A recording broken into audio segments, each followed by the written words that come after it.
ಕೆಟ್ಟು ಹೋಗಿರುವ ಎಲ್ಲ ಪರಿಸ್ಥಿತಿಗಳನ್ನ ತಿರುಗಿ ಅತ್ಯುತ್ತಮ ಸ್ಥಿತಿಗೆ ತಂದು ನೆಲೆಗೊಳಿಸುವ ನಮ್ಮ ಕರ್ತನಾದ ಯೇಸು ಕ್ರಿಸ್ತನ ಅತ್ಯಧಿಕವಾದ ಕೃಪೆಯೂ ಸಮಾಧಾನವು ತಮಗೂ ತಮ್ಮ ಕುಟುಂಬದ ಪ್ರಿಯರೆಲ್ಲರಿಗುಂಟಾಗಲಿ.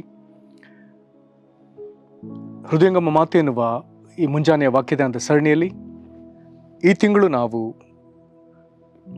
ಗುಣಪಡಿಸುವ ವಾಕ್ಯಗಳು ಎನ್ನುವ ಈ ಶೀರ್ಷಿಕೆಯಲ್ಲಿ ಧ್ಯಾನಿಸುತ್ತಿರುವಲ್ಲಿ ಈ ದಿನ ನಾವು ಧ್ಯಾನಿಸುವಂಥ ದೇವರ ವಾಕ್ಯದ ಭಾಗವು ಮಾರ್ಕನು ಬರೆದ ಸುವಾರ್ತೆ 7ನೇ ಅಧ್ಯಾಯ 37ನೇ ವಚನ. ಮಾರ್ಕ 7:37.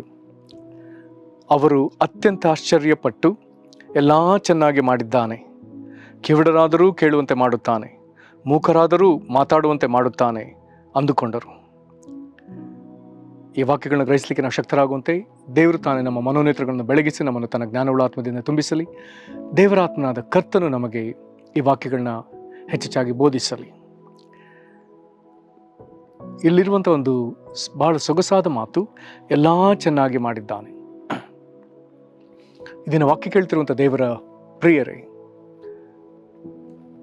ಯೇಸು ಕ್ರಿಸ್ತನು ನಮ್ಮ ಜೀವಿತದ ಕೆಟ್ಟೋದ ಎಲ್ಲ ಪರಿಸ್ಥಿತಿಗಳನ್ನ ತಿರುಗಿ ಅತ್ಯುತ್ತಮ ಸ್ಥಿತಿಗೆ ರೂಪಿಸುವ ದೇವರು. ಒಂದು ವಾಹನ ಕೆಟ್ಟರೆ ಅದನ್ನು ಸರಿಪಡಿಸಲಿಕ್ಕೆ ಗ್ಯಾರೇಜ್ಗೆ ಹೋಗ್ತಾರೆ, ಹಾಗಾದರೆ ಅದು ರಿಪೇರಿ ಕೆಲಸ ಆಗ್ತದೆ. ಆದರೆ ಯೇಸು ಕ್ರಿಸ್ತನು ರಿಪೇರಿ ಮಾಡುವ ದೇವರಲ್ಲ, ನೂತನ ಸೃಷ್ಟಿ ಮಾಡುವ ದೇವರು, ಎಲ್ಲವನ್ನ ಹೊಸದಾಗಿ ಸೃಷ್ಟಿಸುವ ದೇವರು. ಕಾರಣ ಆತನು ಸೃಷ್ಟಿಕರ್ತನು. ವಾಕ್ಯ ಅದನ್ನು ಸ್ಪಷ್ಟವಾಗಿ ನಮಗೆ ಪದೇ ಪದೇ ಮಾತನಾಡ್ತದೆ. ಆತನ ಬಳಿ ಅನೇಕ ವಿಧದ ಲೋಪದೋಷ ಅಥವಾ ಶಾರೀರಿಕ ಸಮಸ್ಯೆಗಳು, ಮಾನಸಿಕ ಸಮಸ್ಯೆಗಳು, ನಾನಾ ಹೋರಾಟಗಳಲ್ಲಿರುವಂಥ ಜನರು ಯೇಸು ಕ್ರಿಸ್ತನ ಬಳಿಗೆ ಬರುವಾಗ ಆತನು ತಡ ಮಾಡದೆ ಅವ್ರನ್ನ ತಿರುಗಿ ಉತ್ತಮ ಸ್ಥಿತಿಗೆ ತಂದು ಅವ್ರನ್ನ ಹೊಸದಾಗಿ ರೂಪಿಸಿ ಅವ್ರನ್ನ ಪ್ರೀತಿಯಿಂದ ಮಾತನಾಡಿಸಿ ಅವರ ನಂಬಿಕೆಯನ್ನು ಹೊಗಳಿ ಅವನ ಸಮಾಧಾನದಿಂದ ಕಳಿಸಿಕೊಡ್ತಿದ್ದ. ಆತನು ಇಂದಿಗೂ ಅದನ್ನೇ ಮಾಡ್ತಿದ್ದಾನೆ. ಇಲ್ಲಿರುವಂಥ ಘಟನೆ, ಯೇಸು ಕ್ರಿಸ್ತನು ನಾನಾ ಸೀಮೆಗಳನ್ನು ಹಾದು ಒಂದು ಸ್ಥಳಕ್ಕೆ ಬಂದಿದ್ದಾನೆ. ಅಲ್ಲಿ ಒಬ್ಬ ಕಿವುಡನನ್ನು ಆತನ ಬಳಿಗೆ ಕರೆತಂದಿದ್ದಾರೆ. ಅವನ ತೊದಲು ಮಾತನಾಡುವಂಥ ಮನುಷ್ಯ, ಅವನ ಕಿವಿ ಸರಿ ಕೇಳಲ್ಲ. ಕರ್ಕೊಂಡು ಬಂದವರು ಯೇಸು ಕ್ರಿಸ್ತನ ಬಳಿ ಒಂದು ಮನವಿಡ್ತಾರೆ, ಇವನ ಮೇಲೆ ನಿನ್ನ ಕೈ ಇಡಬೇಕು ಎಂಬುದಾಗಿ ಬೇಡಿಕೊಳ್ತಾರೆ. ಯೇಸು ಕ್ರಿಸ್ತನು ಕಿವಿ ಸರಿಯಾಗಿ ಕೇಳದ ತೊದಲು ಮಾತಾಡುವ ಆ ಮನುಷ್ಯನನ್ನು ಪ್ರತ್ಯೇಕವಾಗಿ ಕರ್ಕೊಂಡು ಹೋಗ್ತಾನೆ. ಪ್ರತ್ಯೇಕವಾಗಿ ಕರ್ಕೊಂಡು ಹೋಗಿ ಅವನ ಕಿವಿಗಳಲ್ಲಿ ತನ್ನ ಬೆರಳುಗಳನ್ನಿಟ್ಟು ಉಗುಳ್ತಾನೆ. ನಂತರದಲ್ಲಿ ಅವನ ನಾಲಿಗೆಯನ್ನು ತನ್ನ ಬೆರಳುಗಳಿಂದ ಮುಟ್ತಾನೆ ಅಥವಾ ತನ್ನ ಕೈಯಿಂದ ಮುಟ್ತಾನೆ. ಮುಟ್ಟಿದ ಮೇಲೆ ಆತನ ಆತ್ಮದಲ್ಲಿ ಏನು ಗ್ರಹಿಸಿದ್ನೋ ಗೊತ್ತಿಲ್ಲ, ಆತನು ದೊಡ್ಡದಾಗಿ ನಿಟ್ಟುಸಿರು ಬಿಟ್ಟು ಕೂಡಲೇ ಒಂದು ಮಾತು ಹೇಳ್ತಾನೆ, ಎಫಥ. ಇಲ್ಲಿ 34ನೇ ವಚನದಲ್ಲಿ ಹೇಳ್ತದೆ, 7:34ರಲ್ಲಿ ಎಫಥ. ಆ ಶಬ್ದಕ್ಕೆ ಅರ್ಥ ಇಲ್ಲಿ ಬರ್ದದೆ ತೆರೆಯಲಿ.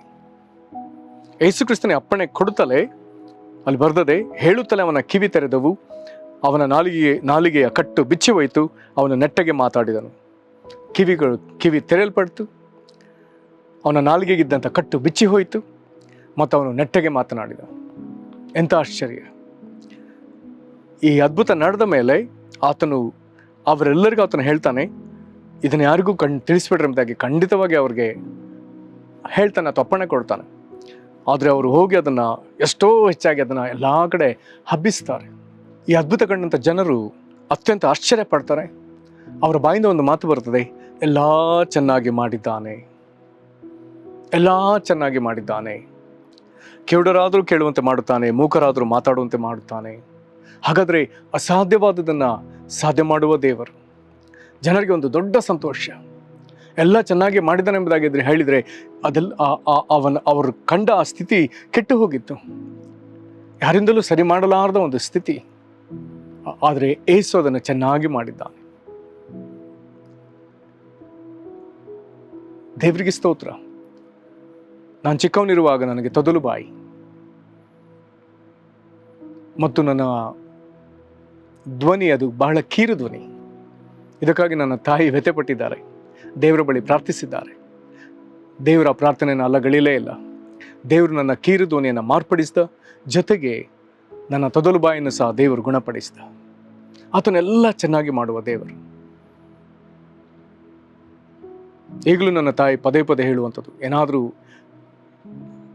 ಆರೋಗ್ಯದ ಒಂದು ಹೋರಾಟಗಳೇನಾದರೂ ಬರುವಾಗ ಪದೇ ಪದೇ ಧೈರ್ಯಗೊಳಿಸುವಂಥ ಮಾತು, ಈ ಸಮಸ್ಯೆ ಹೇಗೆ ಇರಲ್ಲ, ಇದೆಲ್ಲವೂ ಸರಿಯಾಗುತ್ತೆ, ಇದೆಲ್ಲವೂ ಚೆನ್ನಾಗಿ ಆಗ್ತದೆ. ನಿಜ, ವಾಕ್ಯದನ್ನು ಹೇಳ್ತದೆ, ಎಲ್ಲವೂ ಚೆನ್ನಾಗಿ, ಯೇಸು ಎಲ್ಲ ಚೆನ್ನಾಗಿ ಮಾಡಿದ್ದಾನೆ. ಕರ್ತನಲ್ಲಿ ಪ್ರೀತಿಯುಳ್ಳ ದೇವಜನರೇ, ವಾಕ್ಯವನ್ನು ಕೇಳುತ್ತಿರುವಂಥ ನಿಮಗೂ ಆತನು ಇದೇ ದೇವರಾಗಿದ್ದಾನೆ. ನೀನು ಯಾರೇ ಆಗಿದ್ದರೂ ಭೇದ ಭಾವವಿಲ್ಲದೆ ಆತನು ನಿನಗೆ ಗುಣಪಡಿಸುವ ದೇವರು, ಅಥವಾ ನಿನ್ನ ಜೀವಿತದಲ್ಲಿ ಇಲ್ಲಿವರೆಗೂ ಕಾಣದಿರುವಂಥ ಸೌಖ್ಯವನ್ನು ತಿರುಗಿ ನಿನ್ನ ಜೀವಿತದಲ್ಲಿ ಪರಿಪೂರ್ಣವಾಗಿ ಪುನಃಸ್ಥಾಪಿಸಿಕೊಡುವ ದೇವರು. ದೇವರಿಗೆ ಸ್ತೋತ್ರ. ಇಲ್ಲಿ ಇದರೊಂದಿಗೆ ನಾನು ಮತ್ತೊಂದು ಸಂಗತಿನ ಹೇಳಲಿಕ್ಕೆ ಇಷ್ಟಪಡ್ತೇನೆ. ಕಿವುಡರಾದರೂ ಕೇಳುವಂತೆ, ಮೂಕರಾದರೂ ಮಾತಾಡುವಂತೆ ಮಾಡುತ್ತಾನೆ. ಕಿವುಡರು ಕೇಳುವಂತೆ ಮಾಡುತ್ತಾನೆ, ಮೂಕರು ಮಾತಾಡುವಂತೆ ಮಾಡುತ್ತಾನೆ. ಪ್ರೇರು, ಒಂದು ಕಡೆ ನಿಜವಾಗಲೂ ಕಿವುಡರು, ನಿಜವಾಗಲೂ ಮೂಕರು, ಇವರಿಗೆ ಕೇಳುವ ಶ್ರವಣ ಶಕ್ತಿ ಮತ್ತು ಮಾತನಾಡುವಂಥ ವಾಕ್ಶಕ್ತಿ ಎರಡೂ ಅವಶ್ಯವಿದೆ. ಇದು ಒಂದು ಕಡೆ.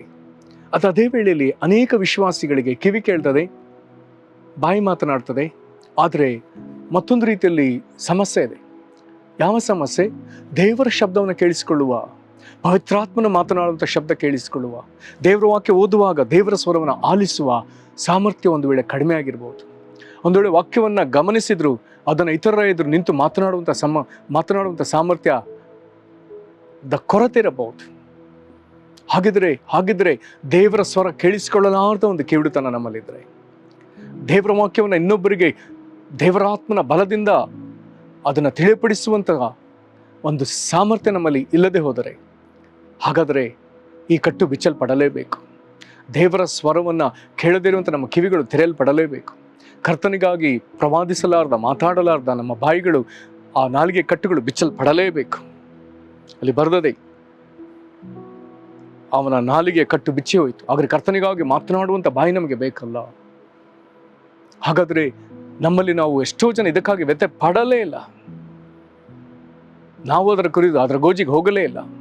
ಒಂದು ವೇಳೆ ಈ ದಿನ ಕರ್ತ ನಮ್ಮನ್ನು ಬಲಪಡಿಸಿದಾದರೆ ಕರ್ತನ ಸಮ್ಮುಖಕ್ಕೆ ಬಂದು, ಕರ್ತನೇ, ನಾನಿಂಥ ಪರಿಸ್ಥಿತಿಯಲ್ಲಿದ್ದೇನೆ, ನಿನ್ನ ಸ್ವರವನ್ನು ಸರಿಯಾಗಿ ಕೇಳಿಸಿಕೊಳ್ಳಲಾರದ ಸ್ಥಿತಿ, ಪರಲೋಕ ತಂದೆ ನಿನ್ನ ಸ್ವರ, ಕರ್ತನಾದ ಯೇಸುವೆ ನಿನ್ನ ಸ್ವರ, ಪರಿಶುದ್ಧಾತ್ಮನಾದ ದೇವರೇ ನಿನ್ನ ಸ್ವರ, ನಾನು ಕೇಳಿಸಿಕೊಳ್ಳಲಾರದ ಸ್ಥಿತಿಯಲ್ಲಿದ್ದೇನಲ್ಲ. ಪ್ರಾರ್ಥಿಸುವಾಗ ನಿನ್ನ ಸ್ವರ ಆಲಿಸಲಾರದ ಸ್ಥಿತಿಯಲ್ಲಿದ್ದೇನಲ್ಲ. ವಾಕ್ಯ ಓದುವಾಗ ನಿನ್ನ ಸ್ವರ ಯಾವುದೆಂಬುದನ್ನು ಗ್ರಹಿಸಲಾರದ ಸ್ಥಿತಿಯಲ್ಲಿದ್ದೇನಲ್ಲ. ಏನೋ ದೇವರ ವಾಕ್ಯವನ್ನು ಪುಟ ಓದ್ತಾ ಹೋಗ್ತಿದ್ದೇನೆ, ಆದರೆ ನಿನ್ನ ಸ್ವರ ಗ್ರಹಿಸ್ತಾ ಇಲ್ಲ. ನಾನೊಬ್ಬ ಕಿವುಡನೇ. ವಾಕ್ಯವನ್ನು ಓದಿದ ಮೇಲೆ ಅದನ್ನು ಮತ್ತೊಬ್ಬರಿಗೆ ಸಮರ್ಪಕವಾಗಿ ಹೇಳಲಾರ್ದಂಥ ಮೂಕನಾಗಿದ್ದೇನಲ್ಲ. ನನಗೆ ಮಾತನಾಡುವಂಥ ಸಾಮರ್ಥ್ಯ ಕೊಡು, ಪ್ರವಾದಿಸುವ ಸಾಮರ್ಥ್ಯ ಕೊಡು. ಪ್ರೇರೆ, ಇದಕ್ಕಾಗಿ ಅವಶ್ಯವಾಗಿ ನಾವು ಪ್ರಾರ್ಥಿಸಬೇಕಾಗಿದೆ. ಹಾಗಾದರೆ ಸ್ವಾಭಾವಿಕವಾಗಿ ಕಿವುಡರು, ಸ್ವಾಭಾವಿಕವಾಗಿ ಮೂಕರು, ಅಥವಾ ಆತ್ಮಿಕ ವಿಚಾರದಲ್ಲಿ ಕಿವುಡರು, ಮೂಕರು ಇಬ್ಬರಿಗೂ ದೇವರು ಸ್ವಸ್ಥತೆಯನ್ನು ಕೊಡಲೇಬೇಕು. ದೇವರ ಮುಂದೆ ಬರೋಣ, ಎರಡೂ ಸಂಗತಿಗಳಿಗಾಗಿ ಬರೋಣ. ಕರ್ತನ ನಮ್ಮನ್ನು ಮಾರ್ಪಡಿಸಲಿ, ನಮಗೂ ಆತನ ಒಳ್ಳೆತನವನ್ನು ಪ್ರಕಟಿಸಲಿ. ಒಳ್ಳೆತನ, ಈ ಚೆನ್ನಾಗಿ ಅನ್ನುವಂಥ ಮಾತಿಗೆ ಗ್ರೀಕ್ ಭಾಷೆಯಲ್ಲಿ ಕ್ಯಾಲೋಸ್ ಎನ್ನುವಂಥ ಪದವಿದೆ. ಅದರರ್ಥ ಎಲ್ಲವನ್ನ ಅತ್ಯುತ್ತಮ ಅಥವಾ ಬಹಳ ಸೌಂದರ್ಯವಾಗಿ ಅಥವಾ ಅತಿ ಶ್ರೇಷ್ಠ ಸ್ಥಿತಿಗೆ ತಿರುಗಿ ಪರಿಪೂರ್ಣ ಸ್ಥಿತಿಗೆ ಸ್ಥಾಪಿಸಿದ ಒಂದು ಅರ್ಥ ಕೊಡುವಂಥ ಪದವಾಗ್ತದೆ. ಹಾಗಾದರೆ ಕರ್ತ ನಮ್ಮನ್ನು ಆ ಸ್ಥಿತಿಗೆ ತರಲಿ. ನಮ್ಮನ್ನು ಒಪ್ಪಿಸಿಕೊಟ್ಟು ಪ್ರಾರ್ಥನೆ ಮಾಡೋಣ. ಮಹಾಕೃಪೆಯ ಪರಲೋಕ ತಂದೆ, ನಿನ್ನ ಮಹಾಗಣೋಳ ನಾಮಕ್ಕೆ ನಾವು ಸ್ತೋತ್ರ ಸಲ್ಲಿಸ್ತೇವೆ. ಕರ್ತನೆ, ಈಗ ಕೇಳಿದ ಈ ಅದ್ಭುತವಾದ ವಾಕ್ಯಕ್ಕಾಗಿ ಸ್ತೋತ್ರ. ಎಲ್ಲ ಚೆನ್ನಾಗಿ ಮಾಡಿದ್ದಾನೆ ಎನ್ನುವಂಥ ಈ ವಾಕ್ಯ ನಮಗೂ ಸ್ವಂತವಾಗಲಿ.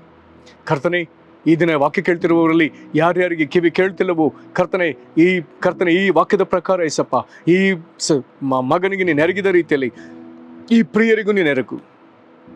ಕಿವಿ ತೆರೆಯಲ್ಪಡಲು ಯೇಸು ಕ್ರಿಸ್ತನ ಹೆಸರಿನಲ್ಲಿ ನೀನು ಎಫ್ಫತಾ ಎಂಬುದಾಗಿ ಹೇಳಿದ ಮಾತು ಇವರ ವಿಷಯದಲ್ಲಿ ಕರ್ತನೆ ಎಫ್ಫತಾ ಎಂಬುದಾಗಿ ನೀನು ನುಡಿಸುವ.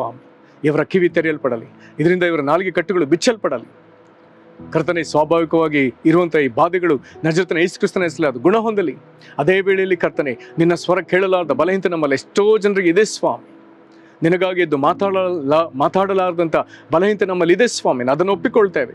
ಕರ್ತನೆ, ದಯಮಾಡಿ ಕನಿಕರಿಸು. ನಿನ್ನ ಸ್ವರವನ್ನು ಕೇಳಿ ಜನರ ಎದುರು ಬಂದು ಕರ್ತನೆ ಆ ಮಾತುಗಳನ್ನ ನಾವು ಪ್ರವಾದಿಸ್ಲಿಕ್ಕಾಗುವಂತೆ, ನುಡಿಲಿಕ್ಕಾಗುವಂತೆ ನಿನ್ನ ಆತ್ಮನ ಬಲವನ್ನು ನಮಗೆ ದಯಮಾಡಿ ಅನುಗ್ರಹಿಸು. ಇಂಥ ಕೃಪೆಯಿಂದ ನಮ್ಮನ್ನು ತುಂಬಿಸು. ನಮ್ಮ ನಿನ್ನ ಕರಗಳಿಗೆ ಒಪ್ಪಿಸಿಕೊಡುತ್ತೇವೆ. ಕರ್ತನೆ, ಈ ವಾಕ್ಯವನ್ನು ಕೇಳುವಂಥ ಪ್ರತಿಯೊಬ್ಬರಲ್ಲಿ ದೊಡ್ಡ ನಿರೀಕ್ಷೆ ಉಂಟಾಗಲಿ. ಅದ್ಭುತಗಳು ಈಗಲೇ ನಡೆಯಲಿ ಯೇಸು ಕ್ರಿಸ್ತನ ಹೆಸರಿನಲ್ಲಿ. ಹುಟ್ಟಿದಂದಿನಿಂದ ಯಾರು ಕಿವಿ ಕೇಳಲಿಲ್ಲವೋ ಯೇಸು ಕ್ರಿಸ್ತನ ಹೆಸರಲ್ಲಿ ಕಿವಿ ಕೇಳಿಸಲಿ. ಹುಟ್ಟಿದಂದಿನಿಂದ ಮಾತಾಡದವರು ನಜರೇತಿನ ಯೇಸು ಕ್ರಿಸ್ತನ ಹೆಸರಲ್ಲಿ ಅವರ ನಾಲಿಗೆ ಮಾತನಾಡಲಿ. ಕರ್ತನೇ ಅದ್ಭುತ ಮಾಡು, ಅವ್ರು ನಿನಗೆ ದೊಡ್ಡ ಸಾಕ್ಷಿಯಾಗಿರಲಿ. ನಿನಗೆ ಮಾಡುವುದಕ್ಕಾಗಿ ಸ್ತೋತ್ರ. ಯೇಸು ಕ್ರಿಸ್ತನ ಹೆಸರಲ್ಲಿ ಬೇಡದೇವೆ ನಮ್ಮ ತಂದೆಯೇ, ಆಮೆನ್. ಕರ್ತನು ನಿಮ್ಮನ್ನು ಆಶೀರ್ವದಿಸಲಿ. ವಂದನೆಗಳು.